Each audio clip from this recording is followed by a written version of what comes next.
Hello everyone, welcome to this channel. Our channel narrates the life stories of our viewers from all around the world.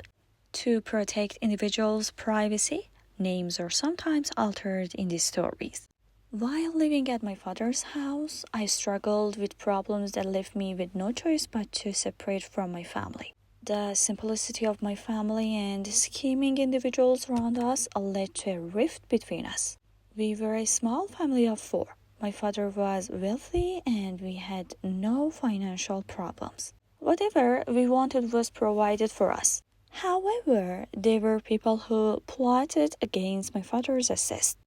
Although my father was not naive, he knew how to play others to his advantage and keep his own interests protected.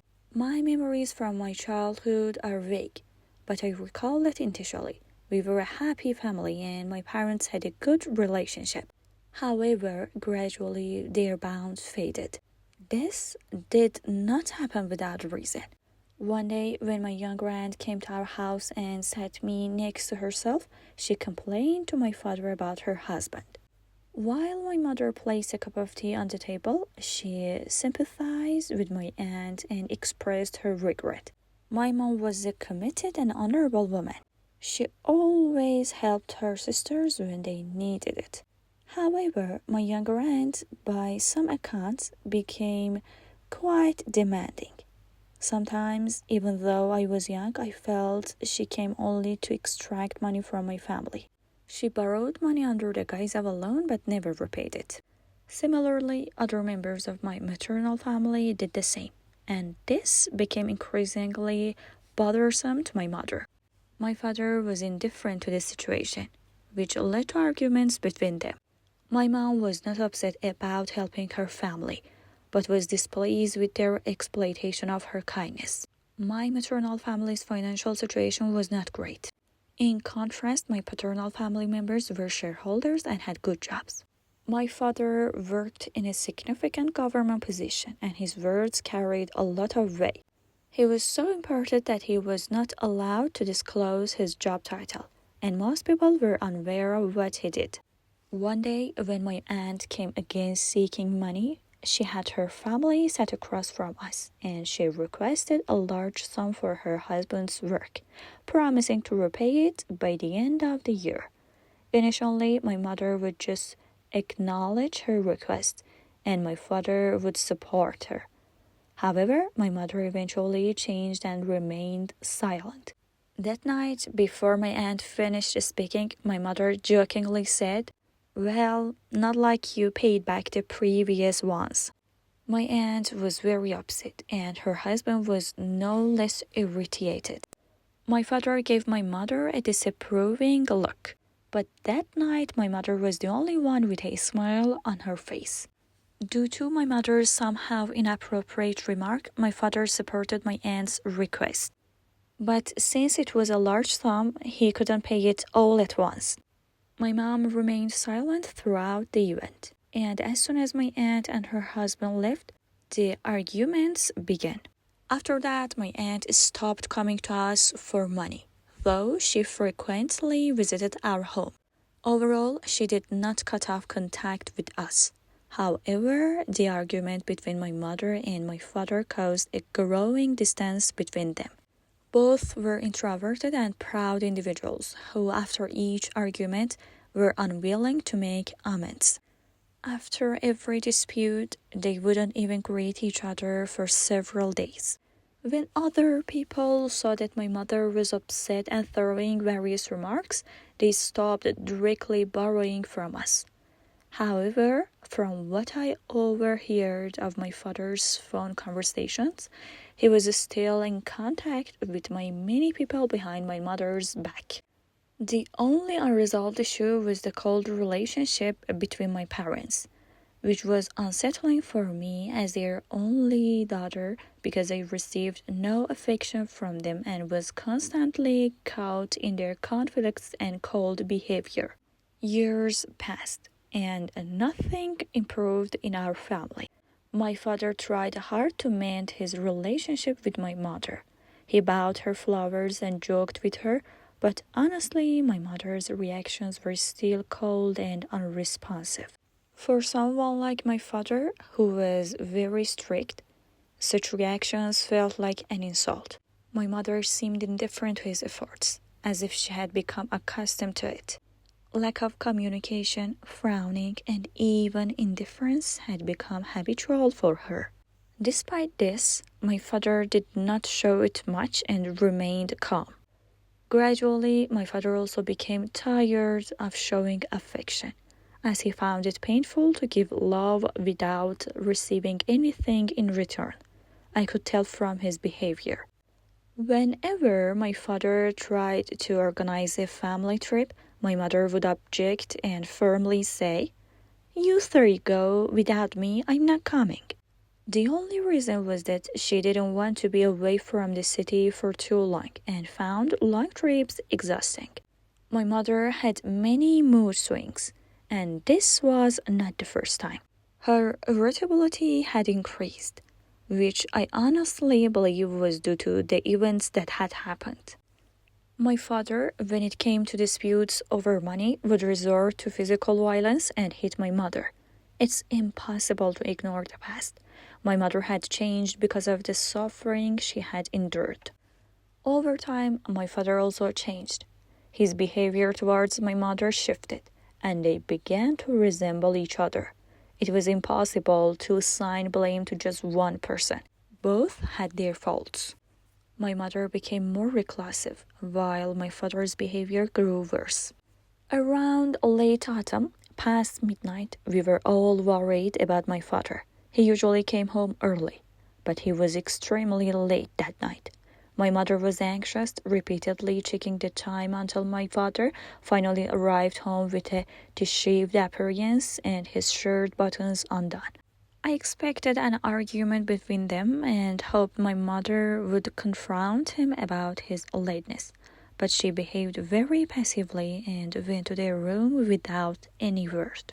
It wasn't the first time my father came home late, and this behavior continued to the point where he sometimes didn't come home at all.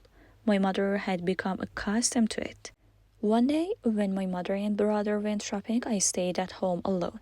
I was supposed to go with them, but decided to stay because I was feeling unwell and didn't want the cold weather to make me worse.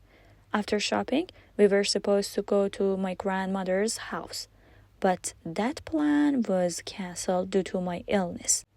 My mother hadn't informed my grandmother that we couldn't be coming that night, and she couldn't reach my father by phone. So I stayed home waiting for my mother and brother. About 15 minutes after they left, I heard the sound of a key turning. I stood by the door and watched nervously. It was my father coming home with my aunt. I wasn't in their line of sight, and when I realized they hadn't seen me, I went into my room and hid behind the door. My father excitedly said to my aunt, "They won't be back for a while. They're spending the night at my mother's house. So after shopping, they're going to somewhere else." My aunt was silent, and I couldn't see her expression. My body was frozen. At any moment, they could come into my room and discover me. I just prayed they wouldn't see me, as I had no idea how to react. A little later, my father asked, "Are you comfortable here?" My aunt's voice was more affected than usual as she replied, "No, I'm more comfortable at home. At least, I'm sure no one else is there but you and me." They talked a bit, conversations I couldn't have imagined between my aunt and my father. Even in my dreams, I hadn't seen anything like this. But that day, the impossible had become possible. I was paralyzed with shock upon hearing their kisses. It was inconceivable that my father would commit such a huge betrayal. My aunt was married and was now cheating on her husband with my father. They left the house early that day. After this incident, I paid closer attention to my father's behavior. He had many affairs, and since he was wealthy, many women fell into his net. One night, our lives changed dramatically. My mother discovered that my father was involved with other people. She had read all his messages, and the argument escalated to the point where my mother smashed his phone against the wall, and it was completely destroyed. My father had no defense, as my mother was right. He had betrayed her, and my mother was deeply hurt. They divorced, and during the divorce process, my brother and I became unsettled. We either stayed at my paternal grandmother's house or my maternal grandmother's house. We were unsure of our future, but eventually I stayed with my mother. My father made more effort to stay connected with my brother, frequently asking him if he wanted to stay with our mother or him. Yet he never asked me whether I wanted to stay with my mother or him. My father managed to get my brother to stay with him, and I was left with my mother. My brother didn't care much about the situation, and that's when we separated and never saw each other again. Sometimes I miss my brother, but I'm sure he will never miss me. Just as he left easily, he will easily forget me. After that incident, I realized that excessive wealth can indeed be destructive. Everyone who came to my father was only interested in his money. No one came for him. My father was aware of this situation, but he put up with it for his own satisfaction. The only person who was wronged in this was my mother. And because of this, I wanted to stay with her, and I'm glad that my father didn't try to take me away from her. However, due to the arguments we had over money and the psychological pressure from financial issues, I began to dislike wealth. When I reached the age of marriage, unlike my friends who were focused on money and wealth, I was looking for someone with whom I could have peace and who had just enough money to meet our needs, but not an excess.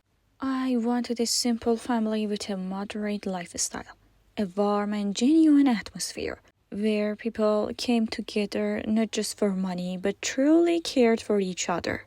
I was exhausted from the stories I had experienced. Over time, I met a guy named Milad at university. At first, he was calm and reserved person. As we got closer and developed a normal friendship, I found out that he was actually a fun and calm person at the same time. As we grew closer, I was able to learn about his family from him. They were a middle-class family, and he had a strong affection for his parents.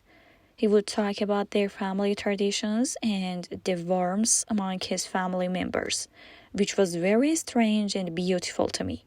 The things Milad shared about his family made me eager to meet them. Gradually, I started liking Milad and felt he was exactly what I wanted. I began discussing him with my family. My mother was very curious to meet Milad and had no problem with my feelings for him. She said I should make my own decisions about my own life, but I still wasn't sure about Milad. I didn't know if Milad liked me back. Since I was worried about being rejected, I couldn't make the first move and tried to show my interest through my actions. Fortunately, I succeeded and Milad expressed his feelings for me. Our time together was very simple and nothing particularly special happened until we got married and started our life together. That was exactly what I wanted, a simple life with a lot of warmth. One day, when Milad came home, he looked pale and disturbed, as if something bad had happened. As soon as he saw me, he came towards me, as if he had something to say but couldn't. Seeing his behavior and the feeling he conveyed to me made me really anxious. Finally, he said, Your mother is in the hospital. She's not doing well." It was the worst news of my whole life. My mother had died of a heart attack and no one knew the reason. I was left completely alone. My grandmother was an old woman living on my grandfather's pension. My grandfather had died a long time ago and she was left alone. Her old age made me worried, especially since the grief over her daughter's death could worsen her condition.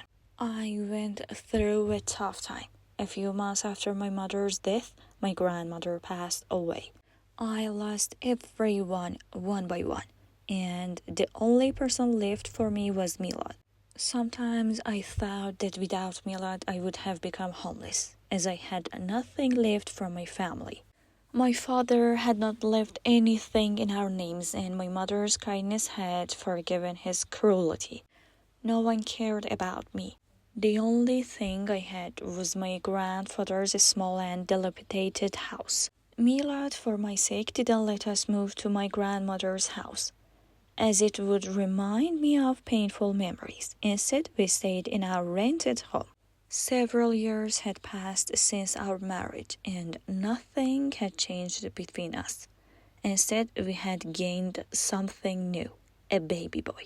After 3 months, I discovered I was pregnant, and a few months later, our only son was about to be born. I was very happy, and both Milad and I, despite having only each other, were very content. Milad's family was also nice, but they no longer visited us as frequently as before. We would only gather occasionally at my mother-in-law's house. My boy was about 5 years old. I had gotten through the difficult stages of childcare, and he was almost grown up and no longer a source of constant trouble. One day, when Milad came home, he was so happy that he didn't even greet me. He came in and said, "I met one of my best high school friends today." I was happy for him. It's a great feeling to reconnect with someone you haven't seen or heard from in years. Milad was so thrilled that I suggested, "Why don't you invite him over for a night so you can reconnect like before?" When I saw that Milad was smiling because of a friend, I was even more eager to meet this person and see who it was that Milad liked so much. Milad happily accepted my suggestion and said he would definitely invite his friend over the weekend. He then started reminiscing about their past with excitement. The weekend arrived and I finally got to meet the guy. I couldn't believe Milad was waiting for someone like him. Although Milad had advised me not to judge by appearances, it was really hard not to. Alongside that person, there was another guy who was much cleaner and had more normal appearance, named Hussein. But the guy Milad talked about was a bit strange. He seemed like he might be an addict. His under eyes were deeply sunken. He was very thin. His clothes were not impressive and all his teeth were yellow. He looked like his appearance had been ruined by drugs. His name was Mohammed.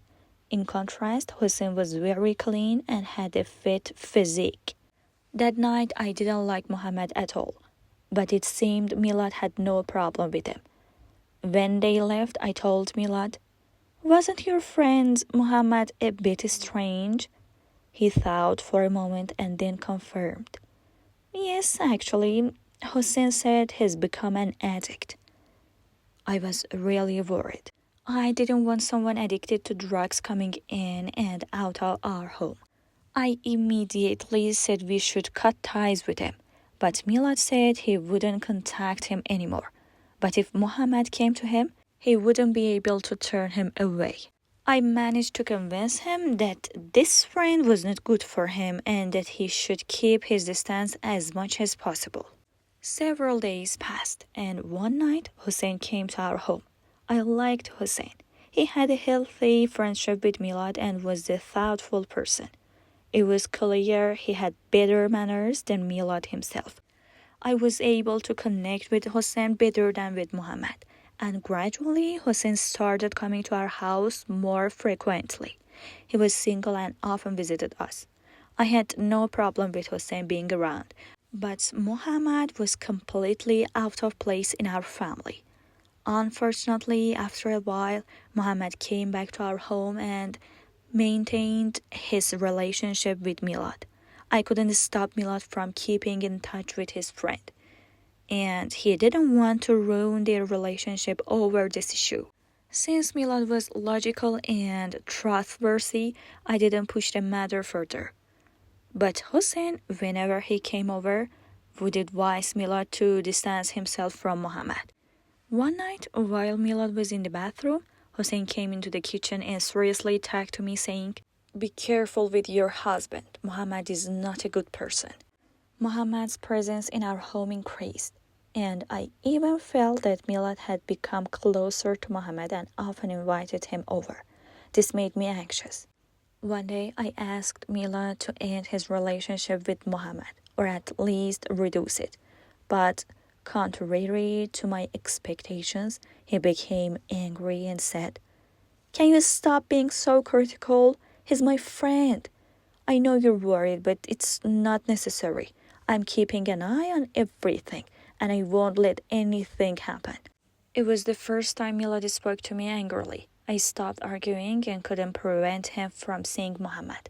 Unfortunately, I lost control of my life. Muhammad's visit increased, and Hussein couldn't prevent it either. I could have addressed this issue earlier, but I didn't. I let things slide, and my life was falling apart. Milad spent a lot of time with Muhammad.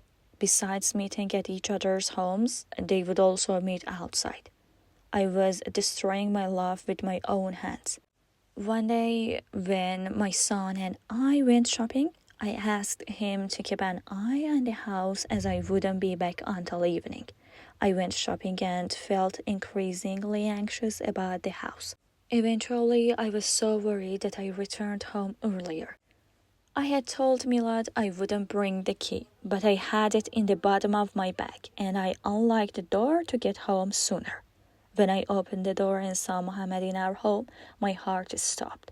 Milad was still unaware of me, and there were some unusual items on the coffee table. There was something in his mouth, and smoke was coming out of it. Muhammad had easily gotten what he wanted, and Milad had become addicted. That day, I had a big argument at home and kicked Muhammad out, but then I had to face Milad's reaction. The drugs had affected his mind, and he had become extremely irritable. After Muhammad left, Milad shouted at me and spoke badly to me in a way I had never seen before. It was the first time I had seen him act like this. When Milad calmed down, he apologized and promised he would never go near these things again. But he couldn't keep his promise. Our life was heading towards a collapse. Milad continued using drugs, and his appearance kept changing for the worse. He no longer resembled the person I loved. He had become a shadow of his former self. His craving for drugs had increased, and he was touching me more. His work attendance had also become erratic.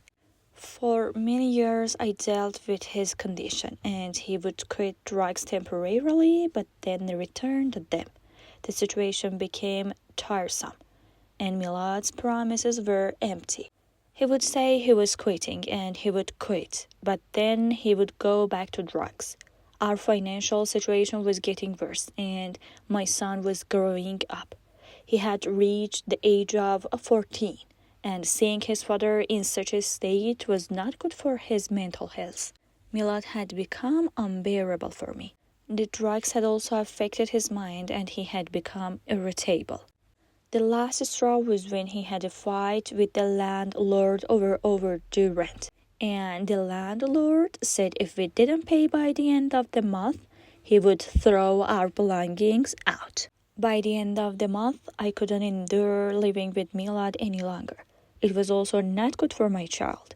I got a divorce from him and told the court about Milad's issues so that I could get custody of my child. Finally, life started to show me a better side, and I was able to regain custody of my son.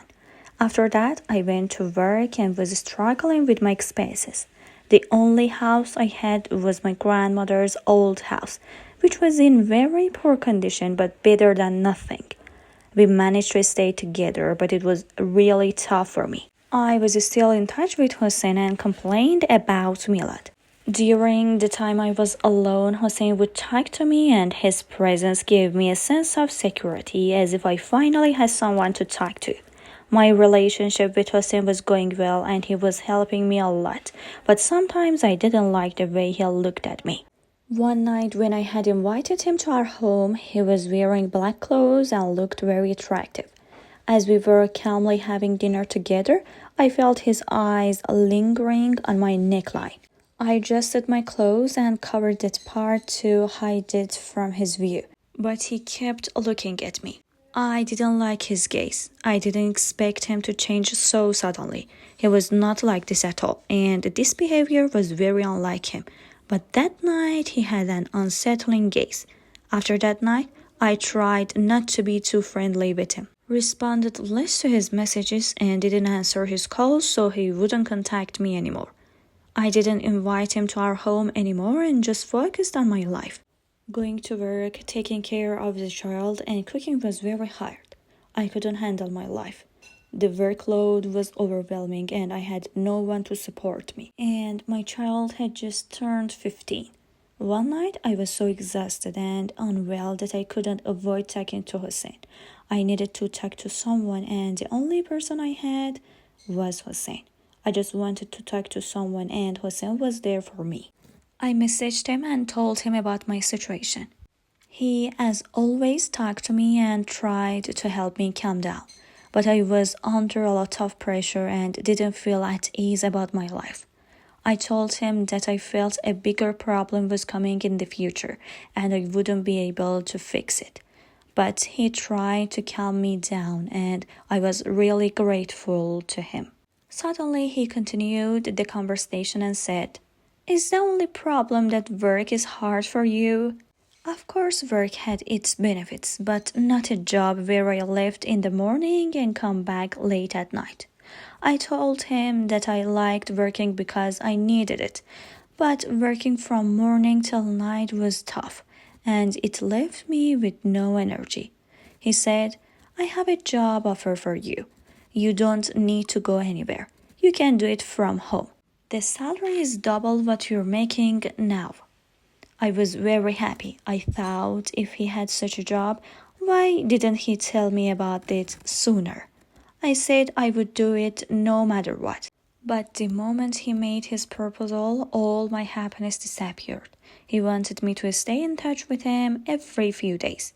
I was very naive not to realize his intentions at first. I was really very naive. I said, "I'm sorry for having thoughts differently about you." I was immediately bombarded with messages from him. He tried to present himself in a better light, saying, "I just like you, that's all. It's not a crime. I'm even worried about you. You don't need to work anymore." His words were constantly echoing in my mind. He wasn't saying anything too bad. After all, I was divorced and no one was willing to come near me anymore. I had a child, and my living conditions were tough. It would have been good if someone like Hossein were in my life, but I quickly pushed these thoughts out of my mind. I shouldn't be doing this. It wasn't right to involve someone else given my situation. I turned him down and didn't reply to his messages anymore. A few days passed and I was really tired from work. My son was getting older and his expenses were increasing. I couldn't manage his costs.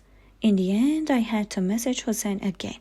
I couldn't live like this. I wrote back quickly, "Your condition is accepted." Honestly, after accepting the condition, I felt good. I thought Hossein might be a good person, maybe different from my father or my ex-husband. Maybe over time I could fall in love with him and we could build a good life together. I started a relationship with Hossein. As he had promised, he took good care of me and paid me a high salary. Whenever my son went to school, Hossein would come to our house and we would take care of things. Afterward, he would transfer a lot of money to me and continue to show attention. But one day, Hossein came to our house early in the morning as usual.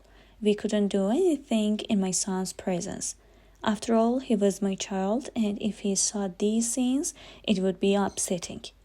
When my son came home, he said he was going to his friend's house and wouldn't be back until evening. so I allowed Hossein to stay. After my son left, Hossein took off his clothes and we were both undressed. We hadn't even started when the door opened and my son walked in. For a moment, the three of us were in shock, looking at each other. My son was looking at us with anger. I quickly grabbed my clothes and ran to the room to cover myself. I hadn't expected it to turn out this way. Otherwise, I would never have allowed Hossein to come to our house. It was too late and my selflessness had caused me trouble. When I came out of the room, I saw my son alone. Hossein had left and my son was staring at a point. For a few minutes, I just watched him until he finally picked up his phone and stormed out angrily. After that, no matter how hard I tried to talk to him, he wouldn't respond. I was embarrassed. I messaged Hossein and told him that if we were going to do anything, he should be at my house, and he agreed. Finally, one day I gathered my courage and decided to talk to my son. He needed to know the truth. That day, he had been hiding in his room and wouldn't come out. I placed my hand on the door and opened it. When I entered, I saw my son standing in front of me. I didn't dare move closer. My son was wearing underwear and was holding something. I couldn't believe it. My phone fell from my hand and as it hit the ground, I looked up and he was frozen. There was a camera facing him and someone was behind the camera. I moved a little closer and stared at the screen in front of him. It was his friend. I was shocked by the situation. My son didn't do anything for a moment, but then he reacted angrily. He said, "I reacted because I saw you with a stranger." But the reaction wasn't just because of this. If I had seen my son with a girl, I wouldn't have reacted this way. The problem was the situation I had seen. That's when I realized that his friend wasn't just a friend but his boyfriend. I was silent. I still couldn't say anything. He took advantage of my silence and said, "You know what? My life is my own business. I will have relationship with whoever I want, just like you have with others." Then he got dressed and left the house. I had no words for him. If I had argued, it would have made things worse. I felt helpless. My mind couldn't grasp anything further. My life was more tangled than ever. I decided to forget about Hossein. Being with Hossein had dragged my life further into the mud, and I was losing my son. I sent a general message to him and ended our relationship. I waited for my son until night, but he didn't come home. I was extremely anxious. I was about to cry when the door opened, and he finally came home. But he wasn't alone. There was another boy with him. The same boy who had been on the call, and my son was showing himself to him. Before I could say anything, I was met with my son's angry glare. If I had said something, I would have embarrassed myself in front of his friend. I tried to smile and forget about their relationship. Neither of them greeted me. It seemed like they both knew that what was going on. It wasn't fair to me. I was just taking care of my son and had to get involved with that situation. But my son was being unkind. They both went to my son's room and closed the door. That night, while I was sleeping, I woke up to the sound of my son's cries. The room was lit, and they were both engaged in something. I couldn't believe my son was doing something he shouldn't be right next to me. The next morning, after his boyfriend left, my son and I were alone. I had to go back to my previous job, and my son's friends were no longer at the house. My return to work didn't take long because Hossein proposed to me and said he really cared about me. I didn't ask my son for his opinion anymore. By then, he had already disrespected me enough. I just informed him that I was getting married and briefly explained everything to him. Even though he wasn't listening, I felt it was necessary to talk to him about it. Hussein and I signed a few documents and moved into his house without any celebration. We sold my grandmother's house and managed to add its value to Hussein's money to buy a larger home.